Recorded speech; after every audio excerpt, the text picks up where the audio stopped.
देवियों और सज्जनों, मैं भारत हूँ। आज के वार्षिक दिवस पर मैं आपका स्वागत करता हूँ। मैं भारत हूँ और मेरा व्यक्तित्व संघर्ष की गाथाओं से भरा हुआ है। मैं करोड़ों उम्मीदों का देश हूँ। असंख्य व्यक्तियों, ऊंचे पहाड़, विंध्याचल, नीलगिरी, देवताओं के मस्तक से निकली गंगा, ब्रह्मपुत्र, कावेरी जैसी जीवनदायिनी नदियों का देश भारत, जो विश्व पटल का एक उभरता चमकता सितारा है। मैं उसी भारत की एक कथा सुनाने आपके समक्ष प्रस्तुत हुआ हूँ। मेरे ही आंचल में एक दूर के शहर के एक छोटे से घर में देखें तो माँ बेटे के बीच में क्या बातें हो रही हैं। आदि, कहाँ हो बेटा? आदि, देखो आपका फेवरेट पोहा बनाया है मैंने। कम फास्ट बेटा।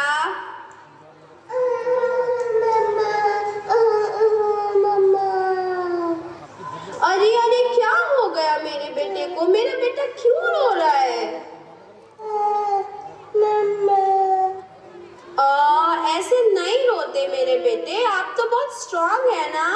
देखो आपका फेवरेट पोहा, चलो खाओ खाओ, जल्दी जल्दी खाओ। आप टेस्ट करके बताओ मम्मा ने आपके लिए कैसा पोहा बनाया है। फास्ट। मम्मा, मुझे नहीं खाना, my stomach is full. Wow, कितने सारे टॉयज हैं आदि के, चलो आओ इनसे खेलते हैं। और देखो आपका फेवरेट टॉय जिसपे आपके फेवरेट चंदा मामा भी बने हैं। No mamma, I don't want to play. नहीं खेलना? चलो कोई बात नहीं, लगता है मेरे बेटे को नींद आई है। चलो let's go to sleep. Yes mama, I think I am sleepy. Mama, मैं लोरी सुनना चाहता हूँ, क्या आप मुझे लोरी गाकर सुनाएंगी? हाँ हाँ मेरा बच्चा, आज मैं आपको बहुत अच्छी चंदा मामा वाली लोरी सुनाऊंगी। ओके मम्मा। सूरज ढले, चांद मुस्काए, धूप कभी तो लुक छुप जाए, झिलमिल चांद सितारों वाली, आजा मेरी निदिया रानी, आजा मेरी निदिया रानी। कौन देश से आती निदिया, कौन देश से आते सपने, कौन देश से आती निदिया, कौन देश से आते सपने। चंद्र देश से आती निदिया, परीलोक से आते सपने। चंद्र देश से आती निदिया, परीलोक से आते सपने।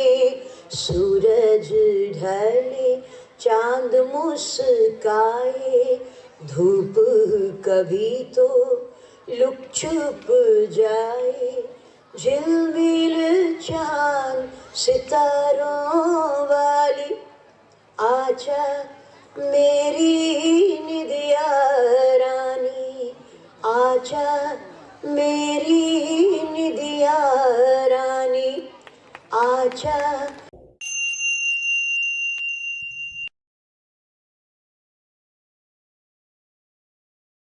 बच्चे बाल मन के होते हैं। उनका जीवन सीधा, सरल और कल्पनाओं से भरा होता है। आसमान का चांद नन्हे बालक के लिए चांद नहीं, बल्कि चंदा मामा है। और बच्चा अपनी माँ से चंदा मामा के साथ खेलने की हट कर रहा है। जरा देखिए तो हमारे बाल गोपाल अपनी यशोदा मैया से क्या कह रहे हैं। मम्मा, मम्मा, What happened आदि? What happened? मम्मा, मम्मा, मैंने चंदा मामा देखा। मुझे चंदा मामा के पास जाना है। अब कहाँ गया? वो थे, यहीं पे थे। बेटा वो तो आपने सपने में देखा होगा चंदा मामा को। मम्मा, वो थे यहीं पे।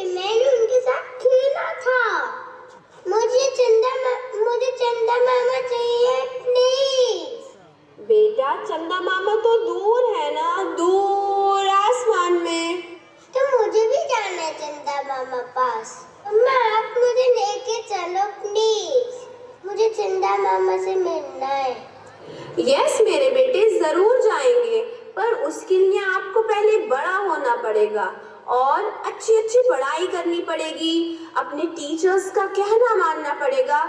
मम्मा मैं आपसे एक क्वेश्चन पूछूं? यस बेटा। जब मैं अच्छी पढ़ाई करूंगा स्कूल में तो मुझे चंदा मामा मिल जाएंगे? ऑफ कोर्स मिल जाएंगे, लेकिन उसके लिए आपको बहुत दिल लगाकर मेहनत करनी पड़ेगी, अपना होमवर्क टाइम पे करना पड़ेगा, अपने टीचर्स की बात माननी पड़ेगी। यस मम्मा, मैं अपना होमवर्क टाइम पे करूंगा और अपनी टीचर्स की बात मानूंगा। और सबसे ज़रूरी बात, आपको अपने टीचर्स की बहुत ज़्यादा रिस्पेक्ट करनी पड़ेगी। गुरुर् ब्रह्मा गुरुर्विष्णु गुरुदेवो महेश्वरा, गुरु साक्षात परम ब्रह्मा तस्मै श्री गुरुवे नमः। मेरे प्यारे दर्शकों, देखो तो मेरे ही आंचल में ये सारे लोग टीवी पर आंखें टिकाए क्या देख रहे हैं। अरे देखो तो, चंद्रयान 3 के लॉन्च की तैयारी हो रही है। मेरे वैज्ञानिकों के अथक परिश्रम और वैज्ञानिक जज्बे के कारण यह संभव हो पाया है। पूरा विश्व मानो कतारबद्ध होकर वैज्ञानिकों और जनमानस को बधाई दिए थक नहीं रहा था और मेरा सीना अभिमान से चौड़ा हो रहा था। Come here, my dear son. I will tell you everything about this historical launch of Chandrayaan 3. But Daddy, what is Chandrayaan 3? Did you make this huge rocket? नहीं मेरे बेटे, it was not only me. It is the effort of many scientists who have put their heart and soul in making this a successful launch. Why it is named as Chandrayaan 3? And why not Chandrayaan 1 and Chandrayaan 2? हा very smart वेदांत। चंद्रयान 3 से पहले चंद्रयान 1 और Chandrayaan 2 launch किए गए थे, जिसके लिए हमारे इसरो के वैज्ञानिकों ने पूरी जी जान लगा के मेहनत करी। लेकिन बच्चे, किन्हीं छोटे मोटे कारणों की वजह से चंद्रयान की लैंडिंग पूरी तरह से सफल नहीं हो पाई, परंतु वैज्ञानिकों की लगातार कोशिश से चंद्रयान 3 में हमें सफलता प्राप्त हुई। इसलिए इसका नाम चंद्रयान 3 रखा गया। But father, what is ISRO? Where is it? Please tell me something about this. Oh my dear son, मेरे बच्चे, let me tell you everything in detail. आओ मेरी गोद में आओ।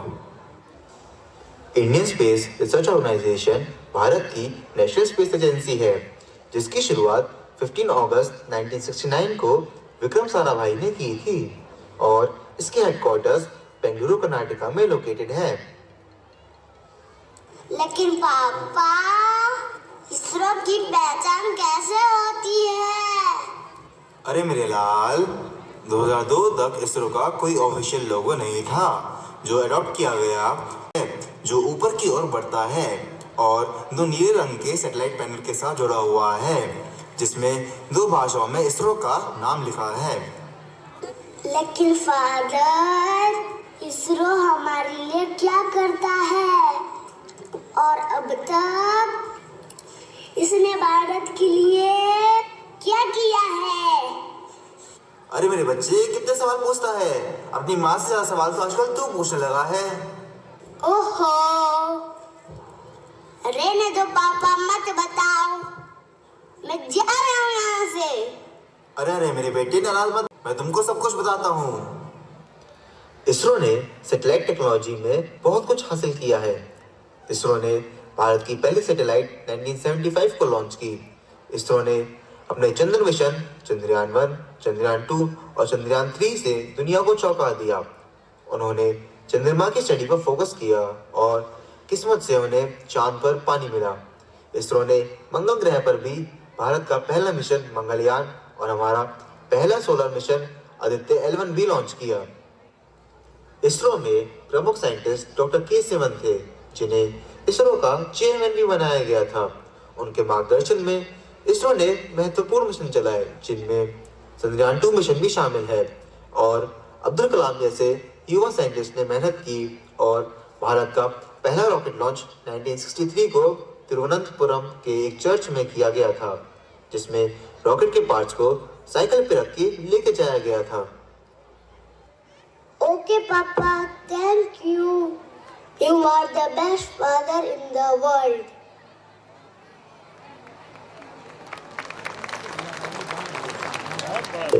अपनी जिंदगी के सबसे महत्वपूर्ण काम में फेल होने में फर्क होता है सतीश। अरे कलाम साहब, वो सब तो ठीक है, पर ये बताओ कि SLV3 के फेलियर की क्या वजह रही? SLV3 के एक पार्ट के फेलियर की वजह से वो रोटेट और ट्विस्ट होना शुरू हो गया, जिसकी वजह से हमारा SLV3 सक्सेसफुल नहीं हो पाया। हमारी पूरी टीम की खून पसीने की मेहनत पर पानी फिर गया। अरे मेरे दोस्त, मेरे भाई, कलाम इतना परेशान मत हो, ये सब तो होता रहता है। हम सब साइंटिस्ट हैं और ये सब तो हमारे लिए आम बात होती है। सर हमसे बात कीजिए, हमसे बात कीजिए, हमसे बात कीजिए। सर आपको हमारे सवालों का जवाब देना होगा। Sir What was the reason of the failure of the mission while तरीके से नाकाम हो गए हैं। हमें एपीजे से बलराम से बोलिए क्या हमारे साइंटिस्ट के बीच में कंट्रोवर्सी हो रही है? सर जवाब दीजिए, जवाब दीजिए। जवाब दीजिए सर, जवाब दीजिए सर। रुको रुको, ठहरो। मैं आपके सभी सवालों के जवाब देने के लिए तैयार हूँ, पर आप लोग आराम से एक एक करके सवाल पूछिए। मैं आपके सभी सवालों का जवाब दूंगा। Sir, why did your mission fail? What is the reason behind this? Our mission was failed due to some technical errors. Specifically, there were some leakage in the control system. Sir क्या आप लोगों के इस project में सरकार आपका साथ दे रही है? और अगर दे रही है तो सरकार का इतना पैसा बर्बाद करने के बाद आप लोग इतनी शांति से कैसे बैठ सकते हैं? क्या ये प्रोजेक्ट अब दोबारा कभी शुरू हो पाएगा? नहीं, ऐसी कोई बात नहीं है। सरकार हमें पूरा सपोर्ट दे रही है। जी हाँ, यह मिशन दोबारा से हम रिस्टार्ट करने जा रहे हैं और इस बार हम जरूर सक्सेसफुल रहेंगे। तुम्हारे साइंटिस्ट सभी तरीके से नाकाम हो गए हैं। क्या ये प्लान अब कभी सक्सेसफुल नहीं होगा? बताइए सर, बताइए। नहीं, हमारे साइंटिस्ट में कोई कमी नहीं है। अनसक्सेसफुल होने के बावजूद भी उन्होंने हमारे देश भारत का नाम रोशन करा है। उनके अंदर पूरी क्षमता है, वो बहुत मेहनती हैं। आप देखना, वो इस बार अपनी पूरी मेहनत और लगन से भारत का नाम रोशन करेंगे। हम निश्चित तौर पर इस बार इतिहास बनाने जा रहे हैं। ओके सर, हमारे सवालों के जवाब देने के लिए धन्यवाद। Thank you sir.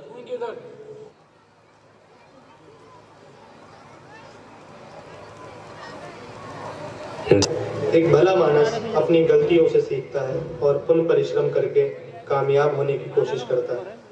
आप लोग अपनी राय साझा करिए।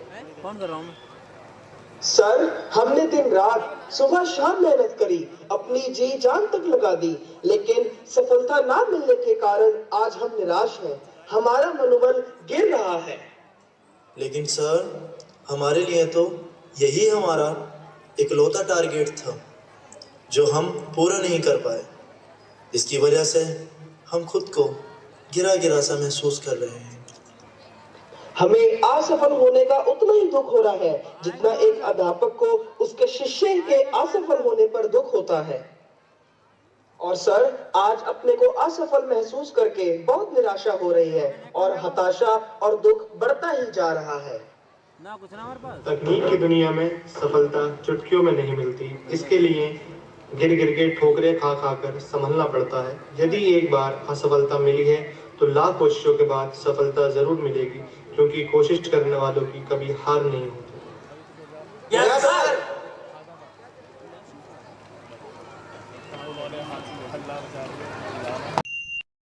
देवियों और सज्जनों, हम सभी जानते हैं 1 और 1 11 होते हैं। अर्थात किसी भी बड़ी सफलता के लिए हम सभी को एक मन और एक आवाज़ के साथ कार्य करना अति आवश्यक है। अगर मुझे यानी भारत को दुनिया का सर्वश्रेष्ठ व सर्वाधिक प्रसन्न राष्ट्रों में आना है तो मेरी विविधता में एकता आपको प्रतिदिन मनानी होगी। और साथ ही आज की कहानी यह भी संदेश देती है कि हर बड़ी सफलता के पीछे हजारों असफलताएं छुपी होती हैं और हमें अपनी असफलताओं को भी स्वीकार करते हुए पूरे मनोयोग के साथ सफलता की ओर आगे बढ़ जाना चाहिए। मैं आशा करता हूँ कि आप लोगों का बहुमूल्य समय इस कथा के माध्यम से सार्थक हुआ होगा। अरे अरे अरे, अभी आपको जाना नहीं है। इस कार्यक्रम के सभी नन्हे कलाकारों को अपना आशीर्वाद और भरपूर स्नेह देकर ही जाइएगा। आइए अभिनंदन करते हैं सभी का आज के रंगमंच के एक भव्य समापन में।